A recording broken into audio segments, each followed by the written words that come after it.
Hello दोस्तों, स्वागत है आपका विकास एकेडमी के यूट्यूब चैनल में। देखिए, आज मैं एक बेहतरीन और मज़ेदार सेशन लेके आया हूँ। उम्मीद करता हूँ आप अपने घर पर होंगे और अच्छी तरीके से अपनी पढ़ाई को ज़ोर-शोर से कर रहे होंगे।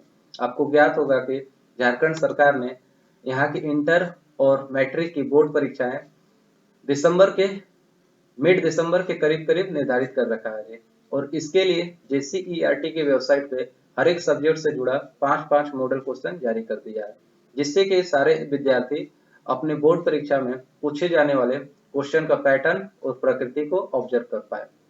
और इसी चलते मैं 10th क्लास की पहले मॉडल क्वेश्चन पेपर को लेकर आया हूँ, जिसमें मैं केवल इसका आंसर ही नहीं बताऊंगा, बल्कि मैं इसका सटीक, पूर्णता और डिटेल एनालिसिस करूंगा, जिसमें मैं आपको बताऊंगा कि आपके एग्जाम में एग्जामिनर और इससे जुड़ा कौन सा नया नया क्वेश्चन फ्रेम कर सकता है, इसके इर्द गिर्द और कौन कौन सा क्वेश्चन बन सकते हैं।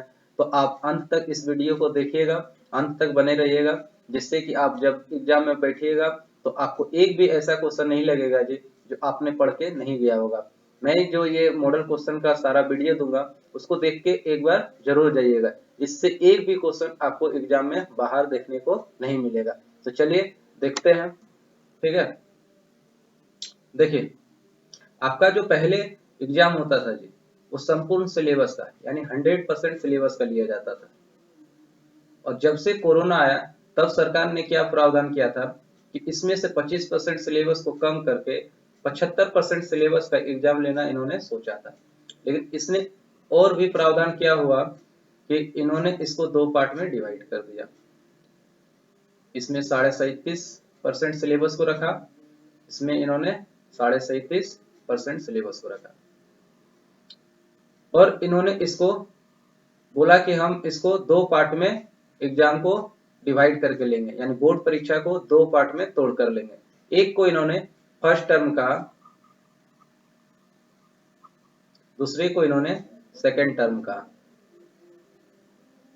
यानी प्रथम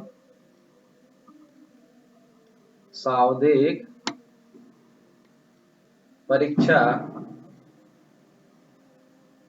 और द्वितीय सांविधिक परीक्षा। सरकार ने इसे फर्स्ट टर्म को मिड दिसंबर के करीब लेने का निर्धारित कर रखा है, और जो द्वितीय सांविधिक परीक्षा होगा इसको मार्च में लेना निर्धारित किया है जी। और इन्होंने कहा है कि इससे जो आपकी बोर्ड परीक्षा का जो रिजल्ट होगा, इससे 50% रिजल्ट और इससे 50% रिजल्ट तय किया जाएगा। और इन्होंने क्या कहा कि इन दोनों रिजल्ट को मिला के ये फाइनल 100% रिजल्ट आपके लिए घोषित करेंगे। ठीक है, तो बोर्ड परीक्षा की फाइनल रिजल्ट इन दोनों टर्म के मार्क्स के बेसिस पे की जाएगी। साथ ही ध्यान रखिएगा, आप लापरवाही से अपनी तैयारी मत करिएगा, घर में बैठ के मन लगा के अपनी पढ़ाई करिएगा जी। इन्होंने यह भी कह रखा, भगवान न करे कि कोरोना फिर से वापस आए और अपना कहर बरपाए, तो इन्होंने क्या कहा है कि जो पहले टर्म में बच्चे परफॉर्म करेंगे, जो मार्क्स ऑब्टेन करेंगे, उसी बेसिस पे आपका 100% रिजल्ट घोषित कर दिया जाएगा, बाई चांस ऐसा हो तो। ठीक है, तो ध्यान रखिएगा, इसको मजाक में मत लीजिएगा और अपनी तैयारी को अच्छे से करिएगा जी। और अंत तक वीडियो को देखिएगा, जिससे आपको पता लगेगा जब एग्जाम में आप बैठिएगा एक भी क्वेश्चन इससे बाहर नहीं पूछा जाएगा। आज मैं आपको बताऊंगा कि एग्जामिनर कौन से नए नए क्वेश्चन बना सकता है इसके इर्द गिर्द, और आपको कौन कौन से क्वेश्चन को फ्रेम करके दे सकता है जी। तो चलिए देखते हैं। देखिए, ये झारखंड शैक्षणिक अनुसंधान एवं प्रशिक्षण परिषद रांची झारखंड द्वारा जारी किया गया है जी, जो कि प्रथम सांविधिक परीक्षा 2021-22 के लिए है। ये मॉडल प्रश्न पत्र है, जो कि कक्षा 10 का है और सब्जेक्ट आपका विज्ञान है। विषय आपका क्या है जी? विज्ञान है। देखिए, इसमें आपके 40 क्वेश्चन होंगे और हर एक क्वेश्चन के लिए एक एक मार्क्स यानी 40 अंक निर्धारित किया गया है। इसके लिए आपको 1.5 घंटा का समय दिया जाएगा। ठीक है, सभी प्रश्न आपको करना अनिवार्य होगा। कुल 40 प्रश्न होंगे, हर एक के लिए एक एक अंक निर्धारित होगा। ठीक है, और प्रत्येक के लिए 4 विकल्प दिए गए होंगे, यानी ए, बी, सी और डी करके 4 ऑप्शन आपके पास दिए होंगे। जिसमें से आपको सही आंसर पिक करना है। ठीक है, सही विकल्प का आपको चयन करना होगा। साथ ही इन्होंने कहा है कि आपको कोई भी उत्तर यदि गलत होता है तो उसके लिए नो नेगेटिव है, यानी माइनस मार्किंग नहीं है जी। ठीक है, इसलिए आपको 40 के 40 क्वेश्चन करके आने हैं।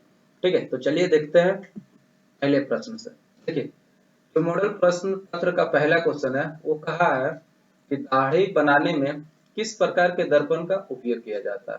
ऑप्शन है आपका पहला समतल दर्पण, दूसरा ऑप्शन उत्तल दर्पण, तीसरा ऑप्शन है अवतल दर्पण। ठीक है, तो आंसर हिट करने से पहले चलिए मैं थोड़ा आपको बता देता हूँ। ठीक है, कि दर्पण क्या होता है, आप दर्पण के बारे में कितना जानते हैं। आप जानते हैं कि दर्पण दर्पण को दो भाग में बांटकर पढ़ा जाता है जी। एक को कहते हैं समतल दर्पण,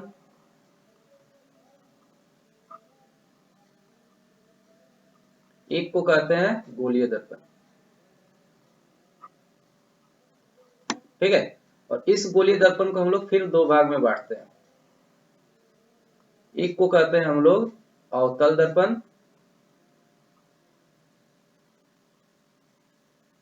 और एक को कहते हैं जो हम लोग उत्तल दर्पण। आपको पता होगा जो गोलीय दर्पण होता है वो किसी खोखले कांच के गोले का कटा हुआ पार्ट होता है, यानी इसका एक कट पीस होता है। इसको यदि साइड से काट लेंगे और इसको इस तरीके से निकालेंगे तो ये अर्धचंद्राकार निकलेगा। ठीक है, और इसको यदि हम लोग बाहर की तरफ से, यानी जिधर इसका वक्राकार है, यानी इसका जो उभरा हुआ पार्ट है, इधर यदि हम लोग लेपित कर देते हैं, यानी शेडेड कर देते हैं, रंग देते हैं, तो जो इसका परावर्तक पृष्ठ होगा वो क्या होगा जी, अंदर धसा हुआ पार्ट होगा। इसको हम लोग क्या कर देते हैं, अवतल दर्पण कर देते हैं। इसका हम लोग क्या करते हैं, अवतल दर्पण। उसी तरीके यदि इस अर्धचंद्राकार को हम लोग अंदर की तरफ से लेप लगा दीजिए, यानी अंदर तरफ से इसको रंग दे, इसका जो परावर्तक पृष्ठ होगा वो बाहर की ओर होगा, यानी बाहर की ओर उभरा हुआ पार्ट होगा जी, बाहर की ओर उठा हुआ पार्ट होगा। इसको हम लोग क्या कर देते हैं, उत्तल दर्पण कर देते हैं। उसी तरीके का ये जो आपका घर का आईना होता है जिसको आप लोग लुकिंग ग्लास कहते हैं। ठीक है, इसका देखिएगा जो पीछे की तरफ क्या रहता है, रंगा हुआ रहता है, यानी साइडेड किया हुआ रहता है। और इसका जो परावर्तक पृष्ठ है, यानी इधर इस साइड की ओर, ठीक है, इधर से किरण आती है और परावर्तन के बाद फिर ऐसे चली जाती है, यानी इसका जो ये परावर्तक पृष्ठ है वो एकदम समतल होता है। इसको हम लोग क्या कहते हैं, समतल दर्पण कहते हैं। ठीक है, ये हो गया आपका अवतल दर्पण, ये हो गया आपका उत्तल दर्पण। अब आता है जी इसका उपयोग। ठीक है, जो कि आपका क्वेश्चन में पूछ रखा है कि इसका उपयोग, हर एक दर्पण का उपयोग हम लोग कहाँ कहाँ पे करते हैं। ठीक है, तो चलिए देखते हैं। देखिए, हम लोग जो घर में आईना देखते हैं, घर में हम लोग जो आईना देखते हैं वो हमारा समतल दर्पण होता है। वो हमारा कैसा होता है, समतल दर्पण होता है। ठीक है, जिसमें हमारा क्या होता है कि परछाई दिखता है। ठीक है, जितना बड़ा ऑब्जेक्ट होता है जी उतना ही बड़ा इमेज बनता है, यानी वस्तु के बराबर प्रतिबिंब बनता है। ठीक है, ये आभासी होता है और सीधा होता है और वस्तु के बराबर होता है। तो समतल दर्पण का प्रयोग हम लोग कहाँ पे करते हैं, तो लुकिंग ग्लास में करते हैं जी। कहाँ पे करते हैं, तो लुकिंग ग्लास के तौर पे हम लोग घरों में करते हैं। ठीक है, दूसरा बात कि हम लोग कन्वेक्स मिरर, कन्वेक्स मिरर यानी हम लोग उत्तल दर्पण, उत्तल दर्पण का उपयोग कहाँ कहाँ करते हैं। उत्तल दर्पण का उपयोग जो हम लोग ज्यादातर देखने को मिलता है जी, हम लोग पक्ष दृश्य दर्पण के रूप में, पक्ष दृश्य दर्पण अथवा साइड मिरर के तौर पे करते हैं जी, साइड मिरर के तौर पे करते हैं। ठीक है, यानी वाहनों में देखिएगा पीछे का स्थिति का अवलोकन करने के लिए ड्राइवर के सामने एक साइड मिरर लगा हुआ रहता है। वो साइड मिरर आपका क्या होता है, ये उत्तल दर्पण होता है। ये क्या होता है, आपका उत्तल दर्पण होता है। ठीक है, साथ ही साथ आप लोग देखते होंगे कि जो स्ट्रीट स्ट्रीट व्यू मिरर जो होता है जी, यानी जो चौराहों में लगा हुआ रहता है, चौराहों पर लगा हुआ होता है। ठीक है, जैसे कि आपको मान लेते हैं तीन तरफ से मान लेते रोड है, एक इधर से आ रही है, एक इधर से आ रही है और एक इधर की ओर जा रही है। ठीक है, तीन तरफ से मान लेते गाड़ियां आ रही है। तो इस स्थिति में क्या होता है कि यहाँ पर इस वाले को ये और ये नहीं दिखाई देता, इसको ये और ये स्थिति नहीं दिखाई देता। तो इस स्थिति में क्या होता है कि यहाँ पे एक्सीडेंट होने की संभावना ज्यादा बढ़ जाती है। तो यहाँ पर क्या करता है कि यहाँ पे एक इस तरीके का मिरर लगा दिया जाता है जी। ठीक है, इस तरीके का ये मिरर लगा दिया जाता है, जिससे क्या होता है, इसमें इसका भी प्रतिबिंब, इसका भी प्रतिबिंब और इसका भी प्रतिबिंब यहाँ पे दिखने लगता है, जिससे कि जो गाड़ी चलाने वाला ड्राइवर रहते हैं उसको तीनों रोडों का वस्तु स्थिति का ज्ञान हो जाता है और यहाँ पे दुर्घटना होने से बच जाता है। ठीक है, तो आप लोग याद रखिएगा, उत्तल दर्पण का दूसरा उपयोग चौराहों पर हम लोग गाड़ियों की स्थिति का पता लगाने के लिए करते हैं। दूसरा उपयोग देखिएगा कि इसको जो बड़े बड़े मॉल होते हैं, ठीक है, बड़े बड़े मॉल होते हैं जहाँ चोरी से बचने के लिए, निगरानी के लिए देखिएगा ये बड़े बड़े मिरर लगे हुए रहते हैं। ठीक है, ऊपर में इस तरीके के बड़े बड़े मिरर लगे हुए रहते हैं।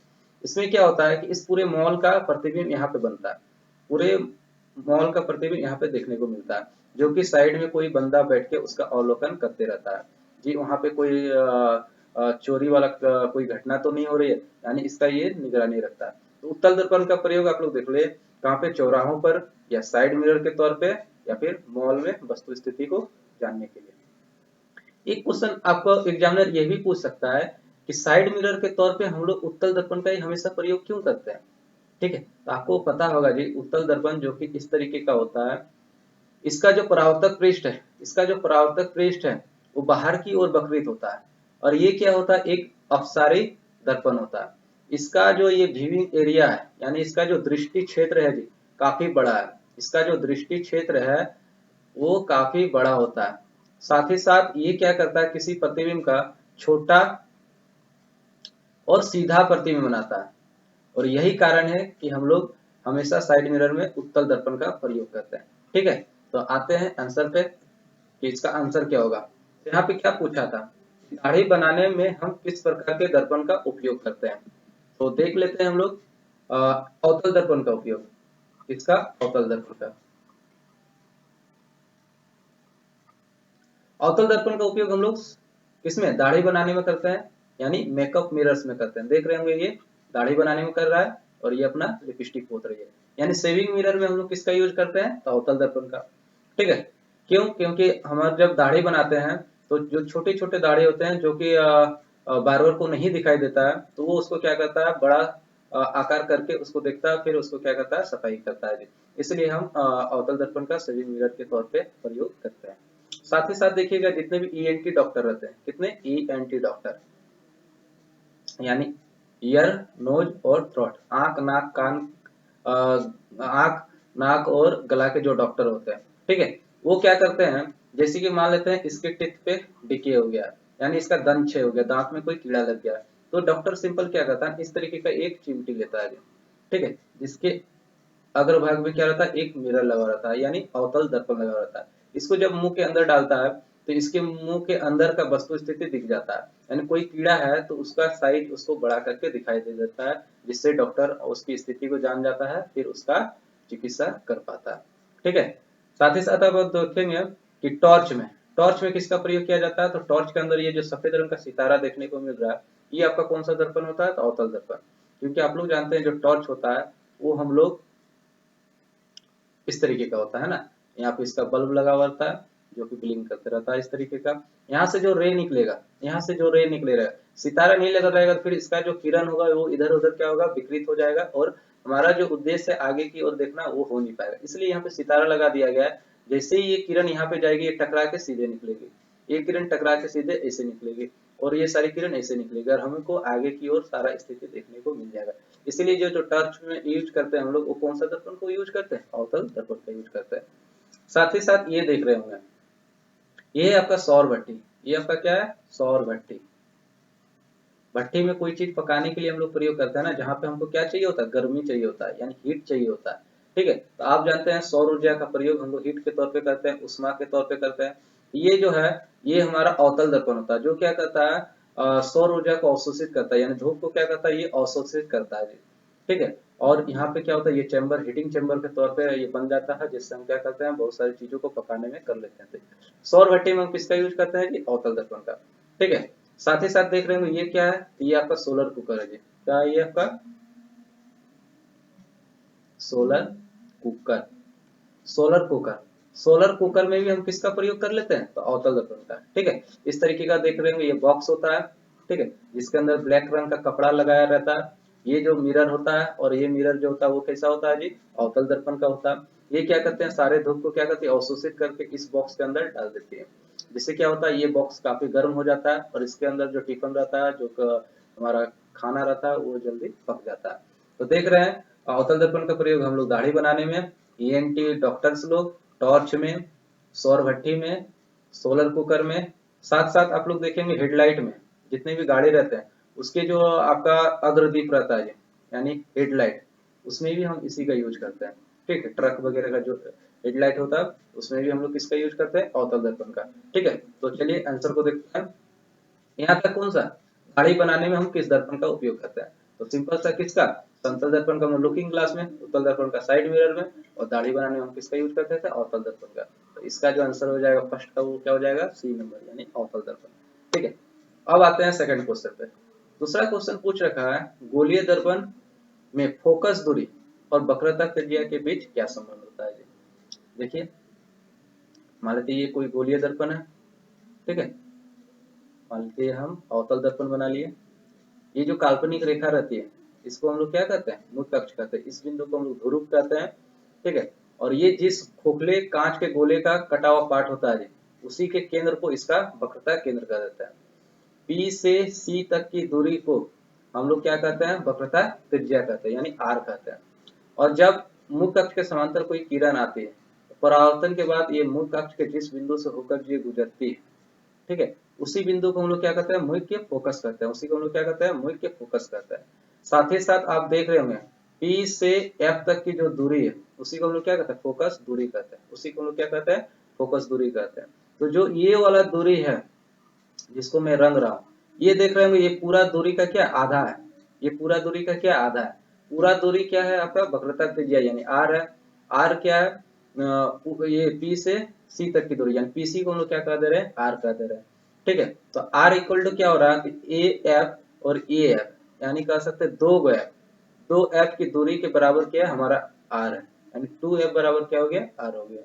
ठीक है, साथ ही साथ हम कह सकते हैं कि इस पूरे आर को, इस पूरे आर का ये जो हिस्सा है ये क्या, आधा हिस्सा है। यानी हम कह सकते हैं कि जो आर है वो आर का आधा करेंगे तो हमको क्या मिलेगा, एफ मिलेगा। क्या मिलेगा हमको, एफ मिलेगा। तो हम कह सकते हैं जो फोकस दूरी होता है वो क्या होता है, वक्रता त्रिज्या की आधी होती है। यानी फोकस दूरी जो होती है वो वक्रता त्रिज्या की आधी होती है। यानी जो ये पूरा यदि आर है जो 20 सेंटीमीटर के बराबर है मान लेते हैं, तो जो इसका एफ होगा वो इसका आधा ही होगा। एफ जो होगा वो आधा होगा, कितना होगा, 10 सेंटीमीटर होगा। ठीक है, तो एफ जो होता है वो इसकी वक्रता त्रिज्या की आधी होती है, या जो इसकी वक्रता त्रिज्या होती है वो फोकस दूरी की दुगुनी होती है। यानी एक एफ और एक एफ मिलाते हैं तो हमको क्या मिलती है, वक्रता त्रिज्या। ठीक है, तो यहाँ पे क्या पूछा है, फोकस दूरी और वक्रता त्रिज्या में क्या संबंध है। R equal to F by two, नहीं जी, ये तो नहीं होता। आर इक्वल टू क्या होता है, फोकस दूरी का दुगुना। F equal to R by two, focus दूरी वक्रता त्रिज्या की आधी होती है। जी हाँ, यही आंसर हो जाएगा। आर इक्वल टू एफ, नहीं, ये कतई नहीं हो सकता है। ठीक है, तो आपका जो आंसर हो जाएगा वो क्या हो जाएगा, ऑप्शन बी हो जाएगा। F equal to R by two, यानी फोकस दूरी जो होती है वो वक्रता त्रिज्या की क्या होती है, आधी होती है। ठीक है, चलिए आगे देखते हैं। प्रकाश के अपवर्तन की क्रिया में कौन सी भौतिक राशि अपवर्तित रहती है। ठीक है, तो आप लोग देखिएगा, आप लोग जान रहे होंगे कि जब कोई प्रकाश की किरण, जब कोई प्रकाश की किरण, मान लेते हैं ये एक कांच का स्लैब है, ये क्या है जी, एक ग्लास है यानी कांच का स्लैब है, कांच है, और ऊपर क्या है आपका हवा है, ऊपर क्या है, हवा है। ये जो है आपका विरल माध्यम है, यानी विरल माध्यम है, यानी इसका डेंसिटी क्या है, कम है। ठीक है, और ये जो है एक सघन माध्यम है, ये क्या, सघन माध्यम है जी, यानी इसका जो घनत्व है वो क्या है, काफी हाई है। ठीक है, यहाँ पे जो लाइट की स्पीड होगी, लाइट की स्पीड होगी वो क्या होगी, ज्यादा होगी। ठीक है, वो क्या होगी, ज्यादा होगी। और जान रहे हैं जो सघन होगा, जिसका घनत्व ज्यादा होगा, उसमें प्रकाश की चाल क्या होगी, कम होगी। उसमें प्रकाश की चाल क्या होगी जी, कम होगी। तो जब जान रहे हैं जब कोई प्रकाश की किरण एक पारदर्शी माध्यम से दूसरे पारदर्शी माध्यम को अलग करने वाली सतह पर जब पड़ती है तो ये क्या करती है, अपने पूर्व पथ से न जाके ये क्या करती है, अपने पथ से विचलित हो जाती है। और इसी घटना को हम लोग क्या करते हैं, प्रकाश का परावर्तन करते हैं। इसी को हम लोग क्या कहते हैं, प्रकाश का परावर्तन कहते हैं जी। तो देख रहे हैं जब भी प्रकाश का अपवर्तन कहते हैं, सॉरी बाय मिस्टेक मैंने कहा गया, इसको हम लोग क्या कहते हैं, प्रकाश का अपवर्तन कहते हैं। ठीक है, तो देख रहे हैं जी, ये जो प्रकाश का अपवर्तन हो रहा है वो क्यों हो रहा है, वो अलग अलग माध्यम में प्रकाश की चाल के कारण हो रहा है। यानी आप हवा में देख रहे हैं प्रकाश की चाल कितनी होती है, 3 × 10⁸ मीटर पर सेकेंड। ठीक है, और यही जब कांच में जा रही है तो इसकी स्पीड क्या हो रही है, ड्रॉप कर जा रही है, घट जा रही है, और इसी कारण से हमको क्या देखने को मिल रहा है, अपवर्तन। यानी प्रकाश की कोई भी घटना हो, चाहे वो परावर्तन हो चाहे अपवर्तन हो, तो आप देखेंगे कि इसकी जो स्पीड है, स्पीड बदल जाएगी जी, यानी चाल बदलती है, चाल बदलती है, चाल बदलेगी तो इसकी तरंग दैर्घ्य भी बदल जाएगा जी, इसका तरंग दैर्घ्य भी बदल जाएगा जी। तो इसका बदलेगा क्या नहीं, तो आप लोग याद रखिएगा प्रकाश की घटना में आवृत्ति कभी भी नहीं बदलता है। ठीक है, यानी ये कभी भी नहीं बदलता है। तो देखते हैं आंसर क्या होगा। ठीक है, तो अपवर्तन की क्रिया में कौन सी भौतिक राशि अपवर्तित रहती है, क्या रहती है, अपवर्तित, यानी बदलती नहीं है। तो आपको मैंने अभी बताया क्या नहीं बदलती, आवृत्ति नहीं बदलती है। तो ऑप्शन ए हमारा क्या हो जाएगा, आंसर हो जाएगा आवृत्ति। ठीक है, चलिए अगले क्वेश्चन को देखते हैं। चौथा क्वेश्चन कहता है जी, अवतल दर्पण से परावर्तन के बाद किरण किस बिंदु से होकर गुजरेगी, सी से, एफ से, पी से, या डी ऑप्शन सी और एफ दोनों से। तो देखते हैं, जैसे कि अवतल दर्पण हुआ, ठीक है, इसको पीछे की ओर हम लोग लेपित कर दिए, ये अवतल दर्पण हो गया, ये आपका क्या हो गया, मुख्य अक्ष हो गया, ये क्या हो गया, पी हो गया, ये क्या हो गया, एफ हो गया, ये क्या हो गया, सी हो गया। ठीक है, आपको ज्ञात होगा जी, मुख्य अक्ष के समांतर जो किरणें आती है दर्पण से परावर्तन के बाद वो किस बिंदु से होकर गुजरती है, वो फोकस से होकर गुजरती है, यानी एफ से होकर गुजरेगी। बात मेरा सही है। दूसरी एक किरण के बारे में आपको चर्चा होगा जी, पता होगा कि मानते हैं ये अवतल दर्पण है, ये आपका बिंदु P है, ये आपका F है और ये C है। आपको पता होगा जो C के डायरेक्शन में जो किरण आती है, सो C के डायरेक्शन में जो किरण आती है वो परावर्तन के बाद यानी टकराने के बाद वापस इसी दिशा में वापस लौट जाती है। ठीक है, यानी कह सकते हैं कि परावर्तन के बाद C से भी गुजरती है। ठीक है, तो आपको आंसर पता लग गया होगा, इसका आंसर क्या होगा, C से भी गुजरेगी और F से भी गुजरेगी, यानी इसका आंसर क्या हो जाएगा, डी हो जाएगा, C और F दोनों से गुजरेगी। ठीक है, चलिए अगले क्वेश्चन पे आते हैं।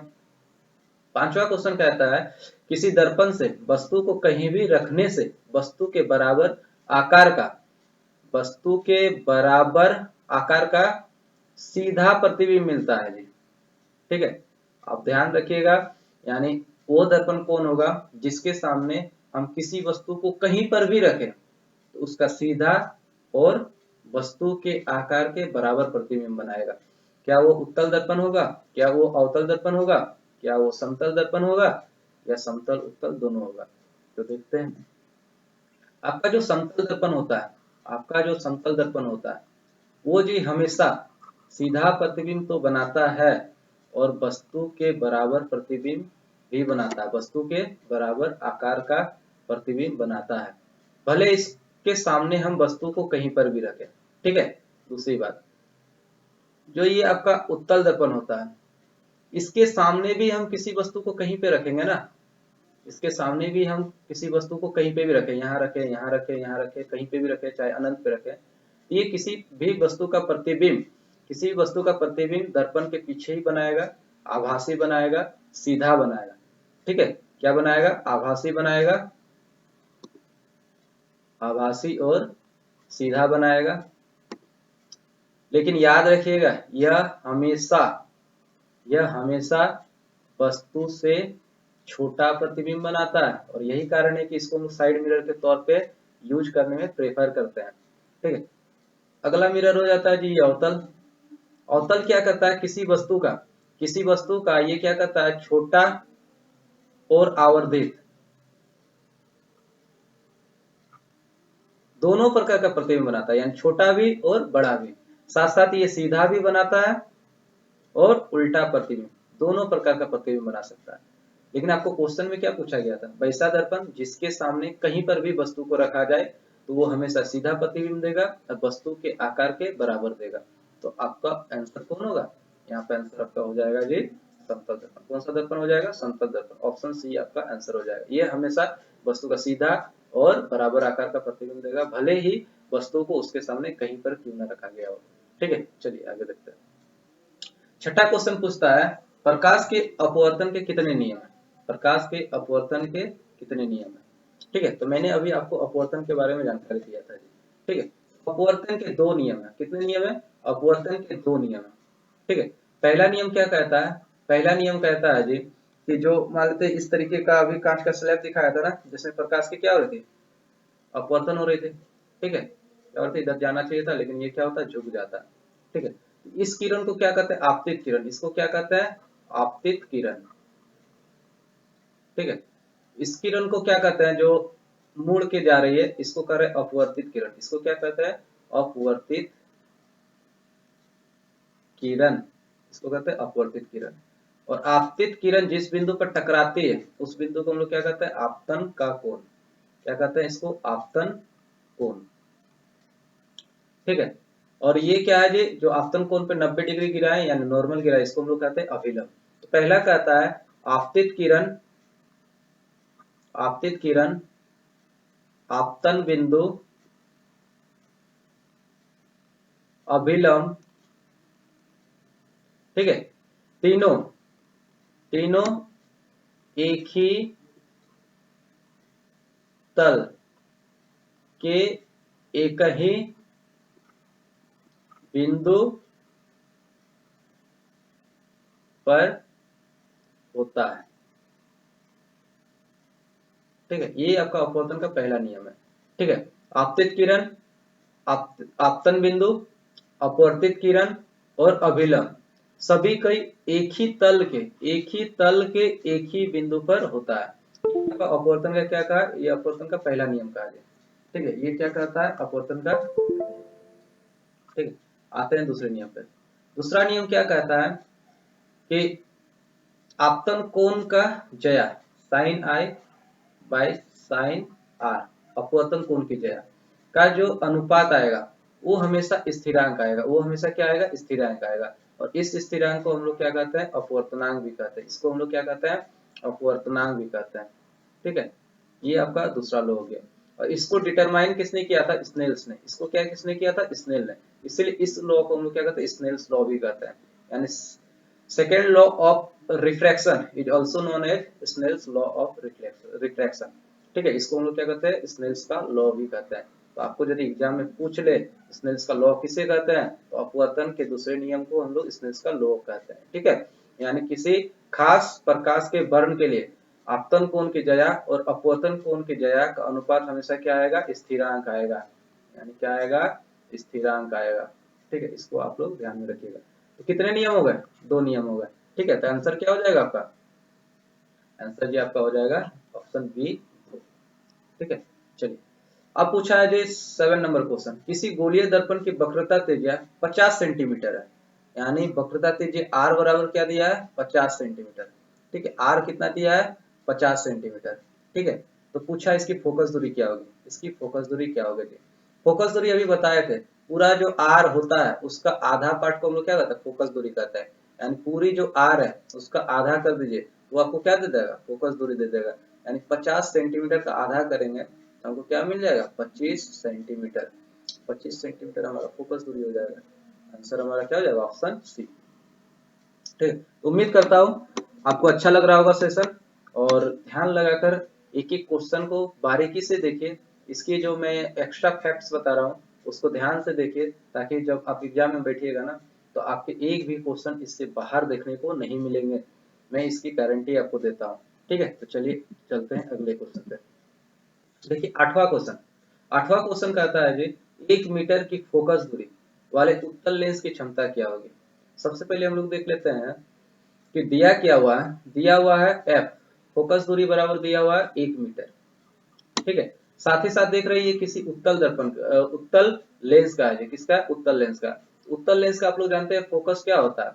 उत्तल लेंस का फोकस क्या होता है? इधर से किरण आ रही है और डिस्टेंस मापने हम लोग इधर ही जाते हैं फोकस दूरी। तो जो इसकी फोकस दूरी आती है वो प्लस में आती है। कैसे आती है? प्लस में आती है। ठीक है, इसकी क्षमता हम लोग लेते हैं। तो लेंस की जो क्षमता होती है, लेंस की क्षमता को हम लोग डिनोट करते हैं पी से।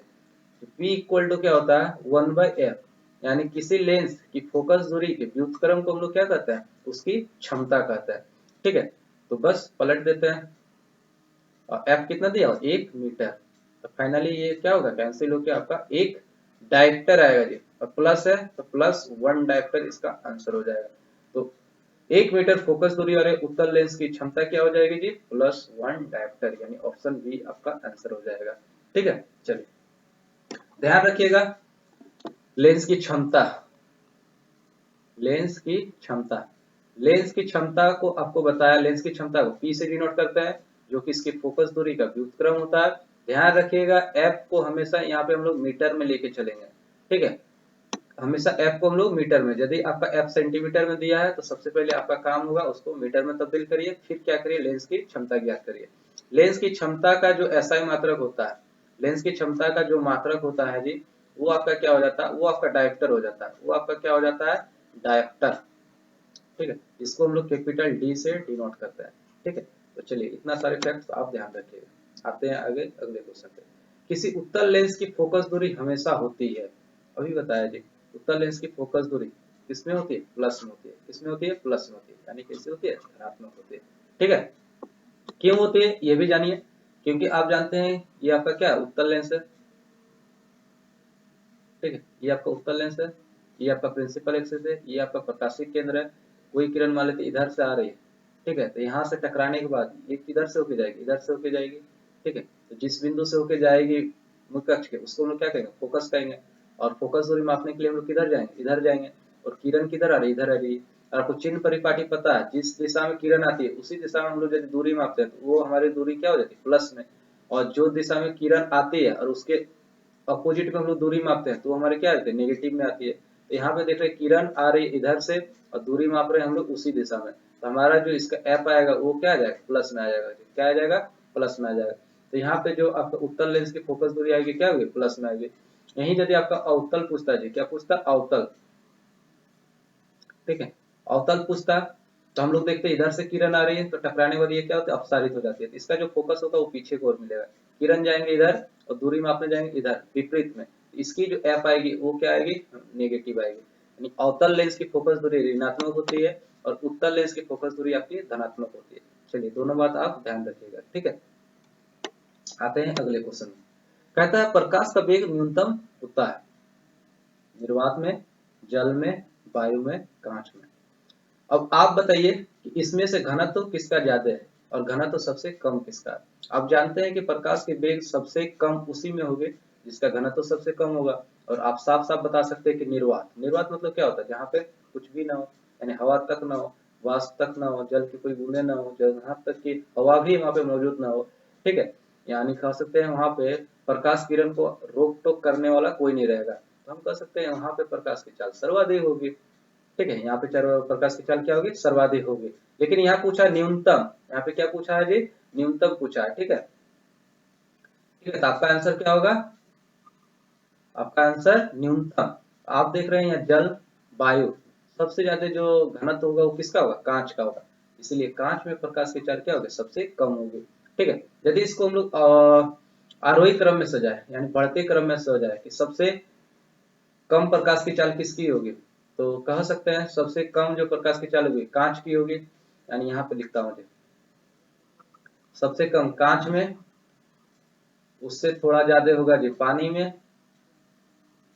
उससे थोड़ा ज्यादा होगा जी आपका हवा में, और उससे ज्यादा होगा जी आपका निर्वात में। किसमें, निर्वात में। प्रकाश की चाल का आरोही क्रम आपका इसी अनुसार हो जाएगा जी। ठीक है, तो ध्यान रखिएगा यदि आपका क्वेश्चन इस तरीके का पूछता है। ठीक है, इसमें एक क्वेश्चन आपको पूछ लेता है जी कि, चलिए आगे क्वेश्चन आएगा तो मैं इसको चर्चा कर लूंगा। ठीक है, देखिए 11 क्वेश्चन क्या कह रहा है कि 4D क्षमता वाले अवतल लेंस की फोकस दूरी क्या होगी। ठीक है, यानी कह सकते हैं कि इसकी जो क्षमता दी है, क्षमता को हम P से डिनोट करते हैं, और दिया क्या हुआ है 4D। 4D क्षमता वाले लेंस कैसा है, अवतल, कैसा है, अवतल। अवतल लेंस की फोकस दूरी पूछ के रखा है, क्या होगा। आपको पता है P इक्वल टू क्या होता है, 1/f होता है जी। और f को इधर ले आएंगे तो P क्या होगा, इधर आ जाएगा, यानी 1/p हो जाएगा। f इधर चला गया तो p इधर आ जाएगा। ठीक है, और फाइनली हम यहाँ वैल्यू रख देते हैं। पी का वैल्यू कितना था जी, 4 डायप्टर था। क्या था, 4 डायप्टर था। 4 से इसको काटेंगे तो क्या आएगा, 0.25, 0.25। और आपको पता है ये डायप्टर में था, क्षमता थी। तो आप जानते हैं प्रकाश लेंस की जो क्षमता होती है, जो डायप्टर होती है, वो मीटर में होती है। वो किसमें होती है, मीटर में होती है। तो फाइनली इसको हम किस में चेंज करेंगे, सेंटीमीटर में। और सेंटीमीटर में चेंज करने के लिए मीटर को किससे इंटू करते हैं, 100 से। तो फाइनली ये किस में देगा, 100 से इंटू करते ही क्या होगा, ये पॉइंट आके पीछे 2 प्लेस हो जाएगा, यानी क्या हो जाएगा, 25 सेंटीमीटर हो जाएगा। इसकी जो फोकस दूरी हो जाएगी वो कितनी हो जाएगी, 25 सेंटीमीटर हो जाएगी। देखते हैं इसका आंसर क्या होगा, तो 25 सेंटीमीटर हो जाएगी। ठीक है, देखिए दिया क्या है, उत्तल लेंस। क्या दिया, उत्तल लेंस। इसकी फोकस कितनी दी है, फोकसांतर दी 50 सेंटीमीटर। एफ जो है वो दिया है 50 सेंटीमीटर। 50 सेंटीमीटर आपको पहले ही बताया, यदि एफ सेंटीमीटर दिया है तो उसको मीटर में चेंज करना जरूरी है। तो मीटर में चेंज करने के लिए हम क्या करेंगे, इसको 100 से डिवाइड करेंगे। 100 से डिवाइड करते ही क्या हो जाएगा, 0.5 मीटर हो जाएगा, 0.5 मीटर हो जाएगा। ठीक है, उसका कुछ क्षमता, तो सिंपली आप इसकी क्षमता निकाल दीजिए। क्षमता क्या होगी, 1/f, क्या हो जाएगी, 1/f। तो 1/0.5, 0.5। ये पॉइंट हटाते क्या होगा, यहाँ पे 0 बैठेगा, 5 से कटेगा 10, तो कितने बारी में कटेगा, 2 बारी में। तो आपका क्या हो जाएगा, 2 डायप्टर हो जाएगा। क्या हो जाएगा, 2 डायप्टर होगा। और ये उत्तल लेंस है, तो उत्तल लेंस की फोकस किस में थी, ये प्लस में। इसीलिए इसकी जो क्षमता आएगी वो क्या आएगी, प्लस में आएगी।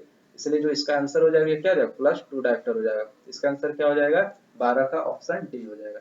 ठीक है, चलिए अगला क्वेश्चन करते हैं। देखिए जो 13 क्वेश्चन पूछा है, वो बोला प्रकाश का वेग सर्वाधिक होगा। देखिए फिर वही क्वेश्चन आ गया। तो चलिए ना, सबसे पहले इसको हम लोग आरोही क्रम में सजा देते हैं। सबसे पहले इसमें देखते हैं सबसे कम प्रकाश की चाल किसमें होगी। तो अभी सजाया था कांच। कांच में सबसे कम प्रकाश की चाल, उससे थोड़ा अधिक किसमें होगी, हवा में। ठीक है, उससे थोड़ा अधिक किसमें होगी, तो एक सेकंड, यहाँ पानी भी था ना। इससे थोड़ा अधिक किसमें होगी, पानी में। उससे ज्यादा जो चाल होगी वो किसमें होगी, हवा में। और सर्वाधिक जो चाल होगी वो किसमें होगी, निर्वात यानी वैक्यूम में होगी। किसमें होगी, निर्वात में होगी। तो यहाँ पे क्या पूछा, सर्वाधिक पूछा, तो सर्वाधिक होगा तो क्या होगा, हमारा निर्वात हो जाएगा। आंसर क्या हो जाएगा, निर्वात हो जाएगा। ठीक है, तो चलिए इसका आंसर हो गया आपका ऑप्शन डी। अगला क्वेश्चन पूछता है 14 नंबर, दिए गए प्रक्रम में उष्मा क्षेपी। देखिए यहाँ से आपका केमिस्ट्री शुरू हो गया। ये आपका पहला चैप्टर यानी रासायनिक अभिक्रिया से क्वेश्चन आ गए। उष्मा क्षेपी, उष्माक्षेपी अभिक्रिया किसको कहते हैं जी, तो वैसा रासायनिक अभिक्रिया जिसमें उष्मा मुक्त होती है उसको क्या कहते हैं, उष्माक्षेपी रासायनिक अभिक्रिया कहते हैं। तो इसका आंसर क्या हो जाएगा, शोषण, पाचन, उत्सर्जन या संवहन। तो आप लोग देखते हैं श्वसन। श्वसन में क्या होता है जी, जैसे कि हम लोग श्वसन करते हैं तो क्या होता है, हमारे पास ग्लूकोज होता है C6H12O6। ठीक है, वायुमंडल से हम लोग क्या लेते हैं, ऑक्सीजन। हम लोग क्या पीते हैं, फिर पानी। और फाइनली ये अभिक्रिया होके क्या होता है जी, ये देखते हैं अभिक्रिया होके क्या बनाता है, CO2 गैस, पानी। और साथ साथ हमको क्या मिलता है, एनर्जी, ऊर्जा। यानी कह सकते हैं इसको उष्मा कहिए या ऊर्जा कहिए।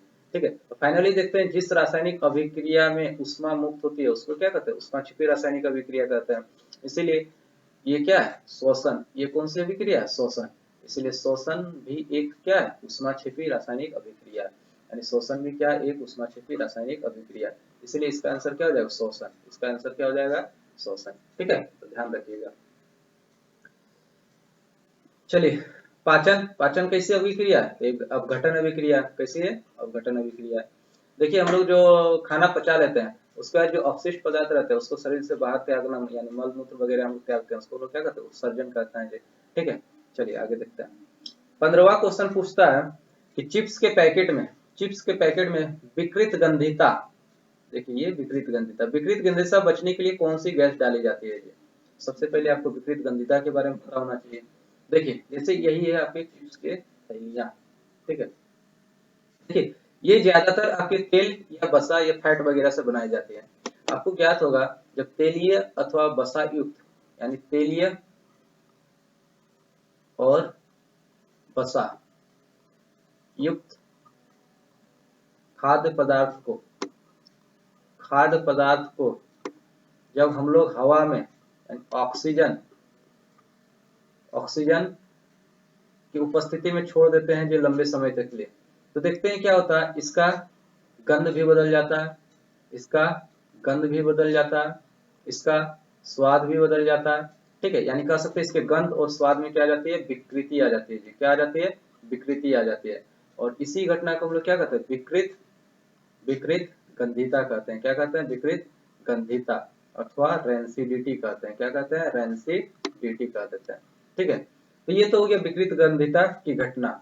ठीक है, तो इससे बचने के क्या क्या उपाय हो सकते हैं, इससे बचने के क्या क्या उपाय हो सकते हैं। देख रहे होंगे पैकेट सारे खुले हुए हैं, यानी इसके अंदर कोई ना कोई गैस भरा हुआ है। ठीक है, तो आप ऑब्वियसली जान सकते हैं कि इसके अंदर ऑक्सीजन तो भरा हुआ होगा ही नहीं। ठीक है, तो आप लोग पहला जानते हैं कि इसके अंदर कौन सा गैस भरते हैं, तो नाइट्रोजन गैस भरेंगे जी। क्या भरेंगे, नाइट्रोजन गैस भरेंगे। या फिर हम लोग क्या करते हैं, हीलियम गैस भर देते हैं। क्या करते हैं, हीलियम गैस। क्योंकि ये दोनों क्या होते हैं, अक्रिय गैस होते हैं जी। क्या होते हैं, ये दोनों अक्रिय होते हैं। और ये जो आपके खाद्य पदार्थ रहते हैं उसके साथ अभिक्रिया करके कोई अवांछनीय पदार्थ नहीं बनाता, जिससे इसका दुर्गंध वगैरह नहीं होता, इसका गंध वगैरह में विकृति नहीं आती है, और हमारा खाद्य पदार्थ जो रहता है वो सुरक्षित रहता है। ठीक है, तो हम लोग कौन सा गैस लगाते हैं, नाइट्रोजन और हीलियम गैस। दूसरा क्या उपाय हो सकता है, आप रेफ्रिजरेटर में रख के खाने को सेव रख सकते हैं, ऑक्सीजन से दूर रख सकते हैं। तीसरा क्या कर सकते हैं, वायुरोधी बर्तन में रख सकते हैं जी, जहाँ पे एयर टाइट वेसल हो, जहाँ पे हवा वगैरह क्या हो, हवा की मौजूदगी नहीं हो। सीधे साथ आप उसको उपचयित होने से रोक दीजिए, यानी हवा की उपस्थिति में आने से खाद्य पदार्थों को दूर रखिए, तो आपका खाना लंबे समय तक सही रहेगा। ठीक है, तो आप कौन सा गैस भर रहे थे, नाइट्रोजन और हीलियम। देखते हैं ऑप्शन में क्या था। क्या ऑक्सीजन गैस भरेंगे, आप कहिएगा नहीं जी। क्या नाइट्रोजन, हाँ। हाइड्रोजन, अरे वाह नहीं। कार्बन डाइऑक्साइड, अरे नहीं। तो भरेंगे क्या, नाइट्रोजन गैस। तो ऑप्शन आपका बी आंसर हो जाएगा इसका। ठीक है, चलिए अगला क्वेश्चन। जंग लगना किस प्रकार की अभिक्रिया, जंग लगना। ठीक है, ये जंग लगना घटना क्या है, आप लोग पढ़े होंगे कि संक्षारण। क्या पढ़े होंगे, संक्षारण। संक्षारण क्या होता है, जब धातु की कोई सामग्री को, धातु की सामग्री को जब हम लोग कब हवा, पानी या किसी अम्ल वगैरह के उपस्थिति में खुले वातावरण में हम लोग छोड़ देते हैं। इस स्थिति में क्या होता है, जैसे कि ये कोई वस्तु है, ठीक है, तो हम लोग क्या करते हैं, इसको जब इस पे छोड़ देते हैं तो ये हवा के साथ रिएक्शन करके क्या करता है कि उपचयित होकर इसके ऊपर अवांछनीय पदार्थ जमाने लगता है। क्या करता है, कुछ ऐसी परत इसके ऊपर लेयर जम जाती है अवांछनीय पदार्थ, जो क्या करती है, इसको धीरे धीरे इटन अप करती है, यानी इसको धीरे धीरे क्षयित करती है, यानी इसके गुण को धीरे धीरे खत्म करने जाती है जी। ठीक है, और एक टाइम ऐसा आ जाता है जो इसको ये पूरी तरीके से खा जाता है। ठीक है, जैसे कि आप लोग जानते होंगे इसका जो फेमस घटना है वो क्या, लोहे में जंग लगना। क्या है, लोहे में जंग लगना, रस्टिंग ऑफ आयरन जिसको कहते हैं। दूसरा आप लोग देखे होंगे तांबे वगैरह में, तांबे वगैरह में जो होता है, तांबा कांसा वगैरह में क्या होता है, हरे रंग का एक परत चढ़ जाता है जी। ठीक है, आप लोग गांव देहात की औरत वगैरह को देखते होंगे जो सुबह सुबह उठकर क्या करते हैं, लोग अपने कांसे के लोटे को निकालती है और तेल के कुछ बूंदे डाल के उसको कपड़ा से रगड़ रगड़ के साफ करती है, जिससे कि वो उसमें दोबारा से चमक आ जाता है और वो धब्बा वगैरह दूर हो जाता है। दूसरा आप लोग देखे होंगे कि जो आपका पायल वगैरह रहता है जी, है ना, पायल वगैरह यानी चांदी की पायल वगैरह पे क्या होता है, काली परत चढ़ जाती है। किसी परत चढ़ जाती है, काली परत। याद रखिएगा, ये रंग वगैरह भी कभी कभी पूछ लेते हैं एग्जाम में। सारे एक्स्ट्रा फैक्ट्स बता रहा हूँ, यानी आपका एक भी क्वेश्चन, आप ये सारे मॉडल सेट यदि मेरे इस वीडियो को देख के जाते हैं तो आपके एक भी क्वेश्चन आप इससे बाहर देखने को नहीं पाएंगे। ठीक है, लोहे में जंग लगना कैसी घटना है, तो जैसे कि लोहे का जो प्रतीक होता है वो क्या होता है, Fe। Fe से इसको डिनोट करता है। जब आयरन ऑक्सीजन के कांटेक्ट में आया जी, जब आयरन ऑक्सीजन के कांटेक्ट में आया तो ये क्या बना देता है, ये बना देता है Fe2O3। ठीक है, Fe2O3 बना देता है। यही तो है आपका जंग, यही तो है आपका जंग लगना। तो जंग क्या है, दो चीज को मिला के एक नया चीज बना दिया। तो जब दो चीज मिला के एक नया चीज बनता है तो वैसी रासायनिक अभिक्रिया को हम लोग क्या कहते हैं, संयोजन अभिक्रिया कहते हैं। क्या कहते हैं, संयोजन अभिक्रिया कहते हैं। इसी का एक और नाम है संकलन अभिक्रिया कहते हैं। इसको एक और नाम कहते हैं जोगशील अभिक्रिया कहते हैं, या इसी को एक और नाम कहते हैं, संयोजन हो गया, संकलन हो गया, जोगशील हो गया, संयुक्त रासायनिक अभिक्रिया भी कहते हैं। तो देखिए अलग अलग नाम से पुकारा जा सकता है, इसलिए नाम भी आप ध्यान रखिएगा। ठीक है, तो हमारा आंसर कौन सा हो जाएगा, तो हमारा आंसर यहाँ पे हो जाएगा संयोजन, ऑप्शन ए। ठीक है, वियोजन भी नहीं होगा, विस्थापन भी नहीं होगा, विस्थापन भी नहीं होगा। ठीक है, चलिए अगले क्वेश्चन पे आते हैं। 17 नंबर। 17 नंबर क्या कहता है, दिए गए अभिक्रिया में किस पदार्थ का उपचयन हो रहा है। उपचयन आप लोग जानते हो, एक होता है उपचयन और एक घटना होती है अपचयन। यानी इसको कहते हैं हम लोग ऑक्सीकरण और इसको कहते हैं हम लोग अवकरण। ठीक है, उपचयन में क्या होता है जी, ऑक्सीजन का एडिशन होता है और हाइड्रोजन का रिमूवल, यानी ऑक्सीजन का जुटना, हाइड्रोजन का हटना, ये कौन सी घटना कहलाती है, उपचयन। वैसी रासायनिक अभिक्रिया जिसमें हाइड्रोजन का होता है संयोजन और ऑक्सीजन का होता है वियोजन, यानी ऑक्सीजन दूर हटती है और हाइड्रोजन जुटती है, तो वैसी रासायनिक अभिक्रिया को हम लोग क्या कहते हैं, अपचयन कहते हैं। क्या कहते हैं, अपचयन कहते हैं। तो यहाँ पे देख रहे हैं दिए गए अभिक्रिया में किस पदार्थ का उपचयन हो रहा है। सबसे पहली बात, ये अभिक्रिया तो उपचयन अभिक्रिया है। ठीक है, देख रहे हैं ZnO है और यहाँ पे C अकेले है। इस साइड देख रहे हैं C आके क्या हो रहा है, ऑक्सीजन के साथ जुड़ जा रहा है, यानी C में क्या हो रहा है, ऑक्सीजन जुड़ जा रहा है, ऑक्सीजन का वृद्धि हो जा रहा है। तो ऑक्सीजन का वृद्धि जिसमें होता है उसी का ऑक्सीकरण हो रहा है। सीधे से देखा है कार्बन का ऑक्सीकरण होकर क्या बना रहा है, कार्बन का ऑक्सीकरण होकर ये क्या बना दे रहा है, कार्बन मोनोऑक्साइड बना दे रहा है। ठीक है, चलिए अगले क्वेश्चन पे आते हैं। देखिए ये लोहे में जंग लगना, हम लोग बाजार से खरीद कर आते हैं ना, कील वगैरह लेके आते हैं, आयरन लेके आते हैं, तो जब लंबे समय तक हवा में छोड़ दीजिए क्या हो जाता है, इस कारण ललिमा युक्त एक परत चढ़ जाती है। देख रहे हैं भूरे रंग का परत चढ़ जाता है, जिसको हम लोग क्या कहते हैं, लोहे में जंग लगना कहते हैं। ठीक है, चलिए आगे देखते हैं। अगला क्वेश्चन 18 नंबर है कि हम सारे क्वेश्चन को डिटेल एनालिसिस कर रहे हैं, संपूर्ण और सटीक विश्लेषण कर रहे हैं।